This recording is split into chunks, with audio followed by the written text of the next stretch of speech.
Praise lord అందరికీ. Bible reading in 1 year, July 13th, ఆదికాండం 36వ అధ్యాయం నుండి చదువుకుందాం. ఏదోమను ఏశావు వంశావళి ఇదే. ఏశావు కనాను కుమార్తెలలో హిత్తీయుడైన ఏలోను కుమార్తెయగు ఆదాను, హివీయుడైన సిబ్యోను కుమార్తె అయిన అనా కుమార్తెయగు అహోలీబామాను, ఇష్మాయేలు కుమార్తెయు నెబాయోతు సహోదరియునైన బాషెమతును పెండ్లి ఆడెను. ఆదా ఏశావునకు ఎలీఫజును కనెను. బాషెమతు రగుయేలును కనెను. అహోలీబామ యూషును కనెను. యూషును యూలామును కోరాహును కనెను. కనాను దేశంలో ఏశావునకు పుట్టిన కుమారులు వీరే. ఏశావు తన భార్యలను, తన కుమారులను, తన కుమార్తెలను, తన ఇంటివారినందరినీ, తన మందలను, తన సమస్త పశువులను, తాను కనాను దేశంలో సంపాదించిన ఆస్తి యావత్తును తీసుకొని తన తమ్ముడైన యాకోబు ఎదుట నుండి మరి ఒక దేశమునకు వెళ్ళిపోయాను. వారు విస్తారమైన సంపద గలవారు కనుక వారు కలిసి నివసింపలేకపోయిరి. వారి పశువులు విశేషమై ఉన్నందున వారు పరదేశులై ఉండిన భూమి వారిని భరింపలేకపోయాను. అప్పుడు ఏశావు షేయూరు మన్యంలో నివసించెను. ఏశావు అనగా ఎదోము. షేయూరు మన్యంలో నివసించిన ఎదోమీయుల తండ్రి అయిన ఏశావు వంశావళి ఇదే. ఏశావు కుమారుల పేర్లు ఇవే. ఏశావు భార్య అయిన అదా కుమారుడగు ఎలీఫజును, ఏశావు భార్య అయిన బాషెమతు కుమారుడగు రగుయేలును. ఎలీఫజు కుమారులు తేమాను, ఓమారు, సెపో, గాతాము, కనజు. తిమ్నా ఏశావు కుమారుడైన ఎలీఫజునకు ఉపపత్ని. ఆమె ఎలీఫజుకు అమాలేకును కనెను. వీరు ఏశావు భార్య అయిన ఆదా కుమారులు.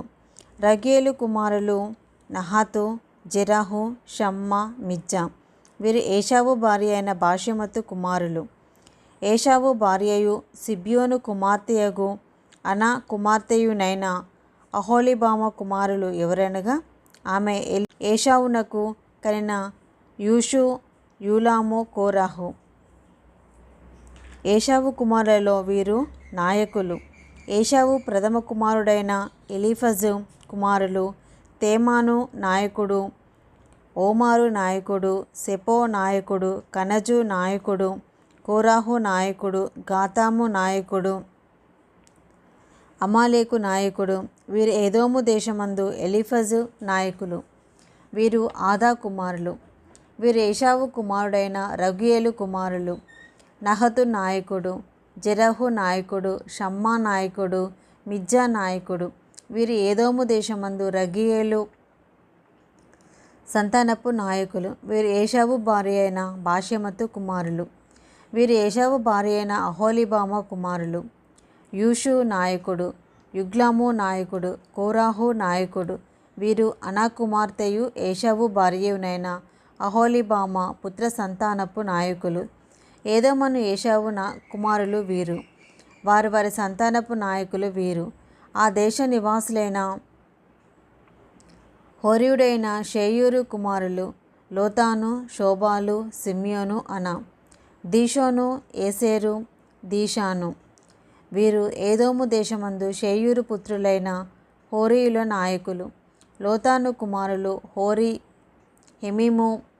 లోతాను సహోదరి తిమ్నా. శోబాలు కుమారులు అల్వాను, మానహదు, ఏబాలు, షపో, ఓనాము.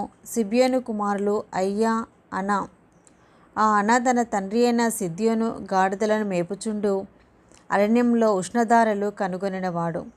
అనా సంతానము దీషోను, అనా కుమార్తె అయిన అహోలీబామ. దీషోను కుమారులు హెందూదు, ఎష్బాను, ఇత్రాను, కెరాను. ఏసేరు కుమారులు బిల్హాను, జవాను, అకాను. దీషాను కుమారులు ఊజు, అరాను. హోరీలు నాయకులు లోతాను నాయకుడు, శోబాలు నాయకుడు, సిబ్యోను నాయకుడు, అనా నాయకుడు, దీషోను నాయకుడు, ఏసేరు నాయకుడు, దీషాను నాయకుడు. షేయూరు దేశమందలి వారి నాయకుల చొప్పున వీరు హోరీయుల నాయకులు. మరియు ఏ రాజైనను ఇశ్రాయేలు మీద రాజ్య పరిపాలన చేయకమునుపు ఏదోము దేశంలో రాజ్య పరిపాలన చేసిన రాజులు ఎవరనగా బేయారు కుమారుడైన బేలా ఏదోములో రాజ్య పరిపాలన చేసెను. అతని ఊరి పేరు దిన్హాబా. బెలా చనిపోయిన తర్వాత బొస్రా వాడైన జెరాహు కుమారుడగు యోబాబు అతనికి ప్రతిగా రాజాయను. యోబాబు చనిపోయిన తర్వాత తేమానీయుల దేశస్థుడైన హూషాము అతనికి ప్రతిగా రాజాయను. హూషాము చనిపోయిన తర్వాత మోయాబు దేశమందు మిద్యానును కొట్టివేసిన బదదు కుమారుడైన హదదు అతనికి ప్రతిగా రాజాయను. అతని ఊరి పేరు అవీతు. హదదు చనిపోయిన తర్వాత మశ్రేకా వాడైన షమ్లా అతనికి ప్రతిగా రాజాయను. షమ్లా చనిపోయిన తర్వాత నదీ తీరమందలి రెహబోతు వాడైన షావూలు అతనికి ప్రతిగా రాజాయను. షావూలు చనిపోయిన తర్వాత అక్బోరు కుమారుడైన బయల్ హనాను అతనికి ప్రతిగా రాజాయను. అక్బోరు కుమారుడైన బయల్ హనాను చనిపోయిన తర్వాత హదరు అతనికి ప్రతిగా రాజాయను. అతని ఊరి పేరు పాయు. అతని భార్య పేరు మహేతబేలు. ఆమె మెజాహాబు కుమార్తె అయిన మత్రేదు కుమార్తె.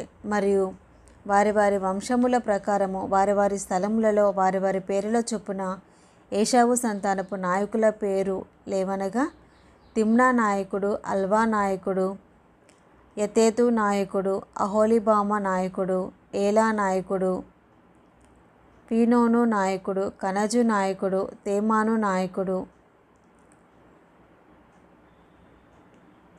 మిప్సారు నాయకుడు, మగ్దియేలు నాయకుడు, ఈరాము నాయకుడు. వీరు తమ తమ స్వాస్థ్యమైన దేశమందు తమ తమ నివాస స్థలముల ప్రకారము ఏదోము నాయకులు. ఏషావు ఏదోమీలకు మూల పురుషుడు. ఆదికాండము 37వ అధ్యాయము. యాకోబు తన తండ్రి పరదేశవాసిగా ఉండిన కనాను దేశంలో నివసించెను. యాకోబు వంశావళి ఇది. యోసేపు 10 వాడై తన సహోదరులతో కూడా మందను మేపుచుండెను. అతడు చిన్నవాడై తన తండ్రి భార్య అయిన బిల్హా కుమారుల యొద్దను జిల్పా కుమారుల యొద్దను ఉండెను. అప్పుడు యోసేపు వారి చెడుతనమును గూర్చిన సమాచారము తన తండ్రి యొద్దకు తెచ్చుచుండువాడు. మరియు యోసేపు ఇశ్రాయేలు వృద్ధాప్యమందు పుట్టిన కుమారుడు కనుక తన కుమారులందరికంటే ఎక్కువగా అతన్ని ప్రేమించి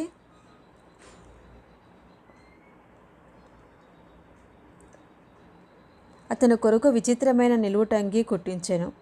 అతని సహోదరులు తమ తండ్రి అతనిని తమ అందరికంటే ఎక్కువగా ప్రేమించుట చూచినప్పుడు వారు అతని మీద పగబట్టి అతనిని క్షేమ సమాచారమైనను అడగలేకపోయిరి.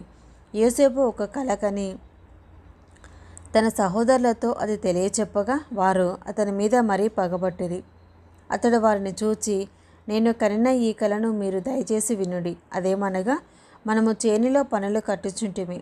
నా పన లేచి నిలిచిచుండగా మీ పనులు నా పనును చుట్టుకొని నా పనకు సాష్టాంగ పడెను అని చెప్పెను.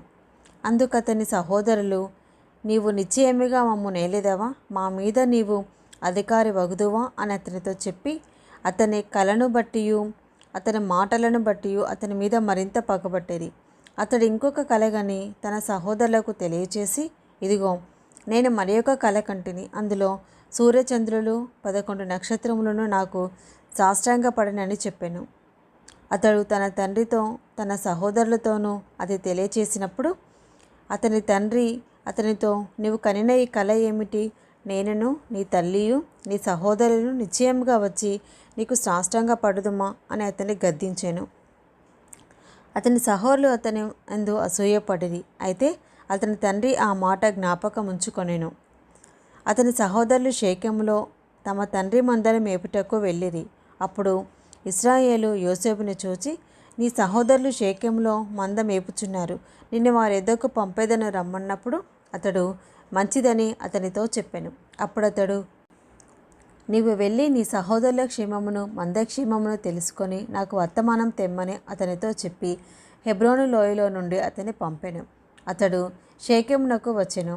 అతడు పొలంలో ఇటు అటు తిరుగుచుండగా ఒక మనుషుడు అతనిని చూచి, నీవేమి వెతుకుచున్నావని అతనిని అడిగాను. అందుకతడు, నేను నా సహోదరులను వెతుకుచున్నాను. వారు ఎక్కడా? మందని మేపుచున్నారో అది దయచేసి నాకు తెలుపమని అడిగాను. అందుకు ఆ మనుషుడు, ఇక్కడ నుండి వారు సాగి వెళ్ళిరి. వారు దోతానుకు వెళుదాం రండని చెప్పుకుంటూ వింటినని చెప్పాను. అప్పుడు యోసేపు తన సహోదరుల కోసము వెళ్ళి దోతానులో వారిని కనుగొనెను. అప్పుడు అతడు దగ్గరకు రాకమునుపు వారు దూరం నుండి అతనిని చూచి అతని చంపుటకు దురాలోచన చేసిరి.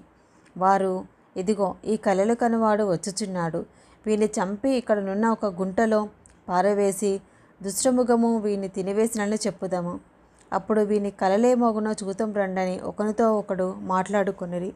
రూబేను ఆ మాట విని మనము వారిని చంపరాదని చెప్పి వారి చేతులలో పడకుండా అతన్ని విడిపించెను. ఎట్లనగా రూబేను అతని తండ్రికి అతన్ని అప్పగించుటకే వారి చేతులలో పడకుండా అతని విడిపింపదలచి రక్తము చిందింపకుడి, అతనికి హాని ఏమీ చేయక అడవిలోనున్న ఈ గుంటలో అతని పడదోయడని వారితో చెప్పాను.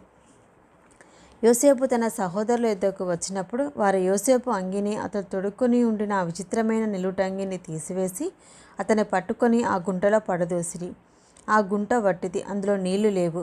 వారు భోజనం చేయ కూర్చుండి కన్నులెత్తి చూడగా ఐగుప్తునకు తీసుకొని పోటకు గుగ్గిలము, మస్తకయు, బోలమును మోయుచున్న ఒంటెలతో ఇష్మాయేలీయులైన మార్గస్థులు గిలాదు నుండి వచ్చిరి. అప్పుడు యూదా, మనము మన సహోదరుని చంపి వాని మరణమును దాచిపెట్టినందువలన ఏమి ప్రయోజనము? ఈ ఇష్మాయేలీయులకు వానిని అమ్మివేదం రండి. వాడు మన సహోదరుడు, మన రక్త సంబంధి కదా, వానికి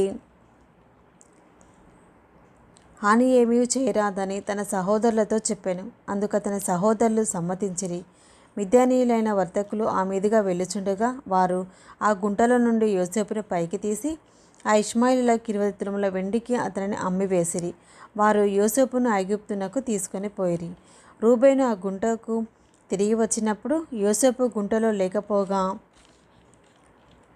అతడు తన బట్టలు చింపుకొని తన సహోదరుల యుద్ధకు తిరిగి వెళ్ళి, చిన్నవాడు లేడే, అయ్యో నేనెక్కడికి పోదుననగా వారు యోసేపు అంగీని తీసుకొని ఒక మేకపిల్లని చంపి దాని రక్తంలో ఆ అంగీ ముంచి ఆ విచిత్రమైన నిలువుటంగీని పంపగా వారు తండ్రి యొద్దకు దానిని తెచ్చి, ఇది మాకు దొరికెను, ఇది నీ కుమారుని అంగీ అవునో కాదో గుర్తుపట్టమని చెప్పిరి.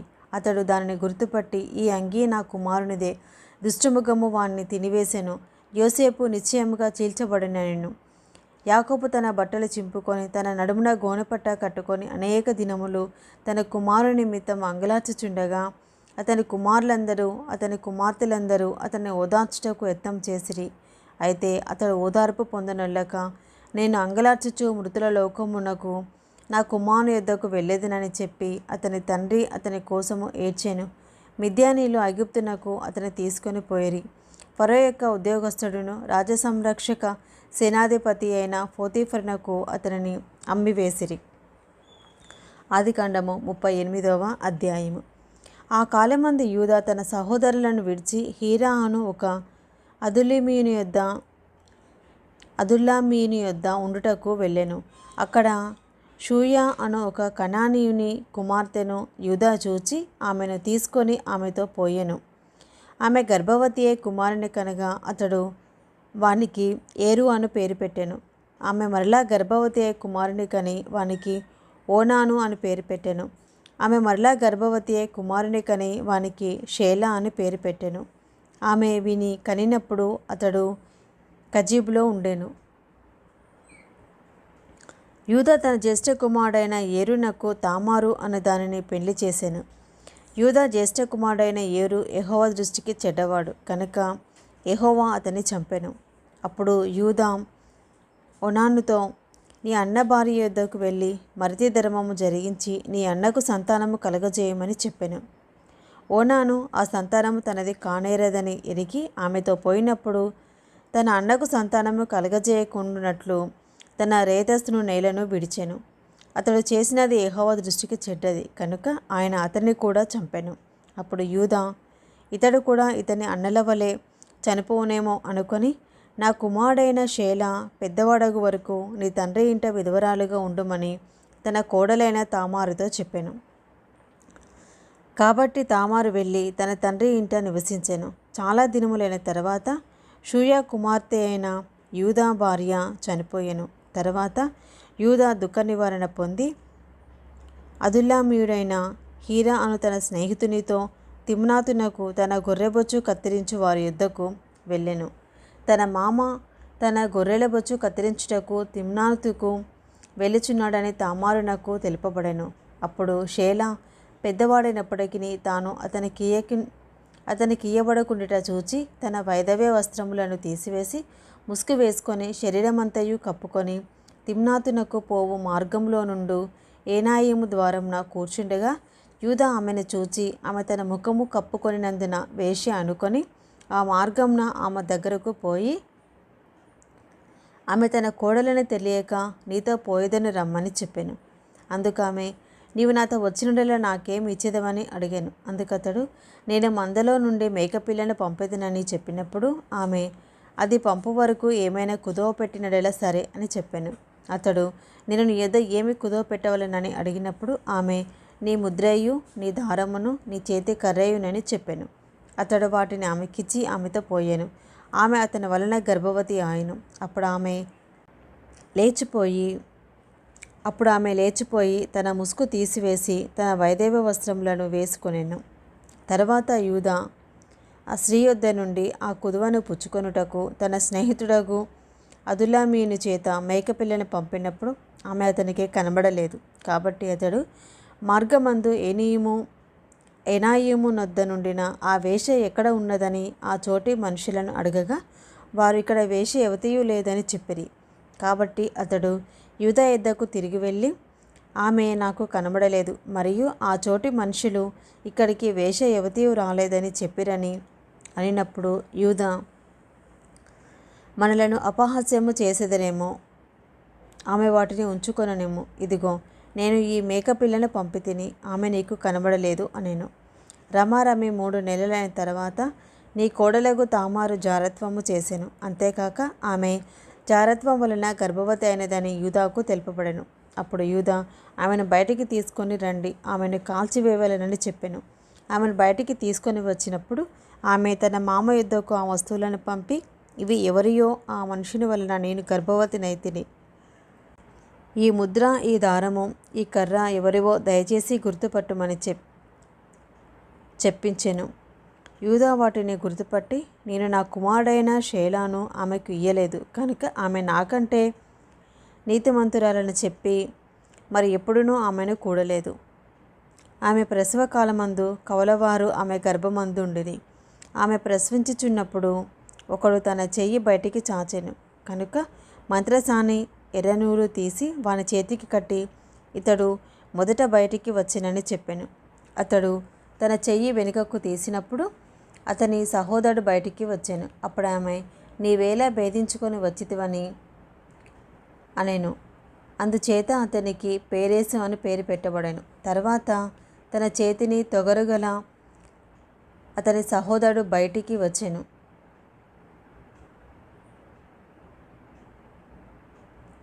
అతనికి జెరహు అని పేరు పెట్టబడెను. ఇది ఈరోజు భాగం అండి. Praise the lord.